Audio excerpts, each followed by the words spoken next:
আমার মনে হয় না দেব ওই ধরনের ছিল, পার্সোনালি স্পিকিং। সাংসদ অভিনেতা দেবকে ফের সমন ইডির। 21শে ফেব্রুয়ারি দিল্লিতে তলব করা হয়েছে তাকে। দেবের এই ইডি তলবের ঘটনাকে এক প্রকার প্রতিহিংসার রাজনীতি বলছে তৃণমূলের একাংশ। অন্যদিকে শুক্রবার সাংবাদিক বৈঠকে এই নিয়ে প্রতিক্রিয়া দিলেন মিঠুন চক্রবর্তী। তার কথায় ব্যক্তিগতভাবে বলতে পারি, দেব ওরকম ছেলে নয়, দেব খুব ভালো মানুষ, বাকিটা দেব বলতে পারবে, এর থেকে বেশি কিছু আর বলার নেই। আমি এই ব্যাপারে কিছু অজ্ঞাত, আমি এত জানি না, মাত্র আপনি বললেন তুমি শুনলাম। আমাকে যদি জিজ্ঞাসা করেন, আমার মনে হয় না দেব ওই ধরনের ছিল, পার্সোনালি স্পিকিং। কিন্তু যেহেতু এটা সংস্থা, সে তার অফিসিয়াল ডিউটি করছে, আর এটা দেবের উপরে ব্যাপার।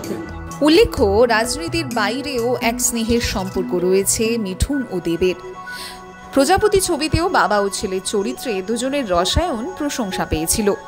রাজনীতির ঊর্ধ্বে গিয়ে সিনেমার বাইরেও মিঠুনকে অভিভাবক হিসেবেই সম্মান করেন দেব। একথা দেব আগেও বহুবার বলেছেন। মিঠুনও দেবকে ছেলের মতো ভালোবাসেন। দেবের প্রতি সেই স্নেহের সুরই শোনা গেল মিঠুনের বক্তব্যে।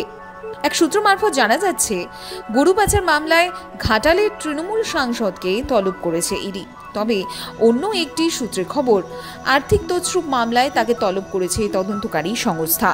সমস্ত নথি নিয়ে দেবকে দেখা করতে বলা হয়েছে। এ প্রসঙ্গে দলের রাজ্য সাধারণ সম্পাদক তথা মুখপাত্র কুণাল ঘোষ জানিয়েছেন, দেব যেহেতু বলেছে বিজেপির সামনে ঝুঁকেগা নেহি, তৃণমূলেই থাকবেন, তাই প্রতিহিংসার রাজনীতির শিকার হলেন তিনি। ইতিপূর্বে গরু পাচার মামলায় দেবকে তলব করেছিল সিবিআই। দীর্ঘ 5 ঘন্টা জিজ্ঞাসাবাদ করা হয় তাকে। এবারও সাংসদ অভিনেতা হাজিরা দেবেন বলেই ঘনিষ্ঠ মহল সূত্রে খবর।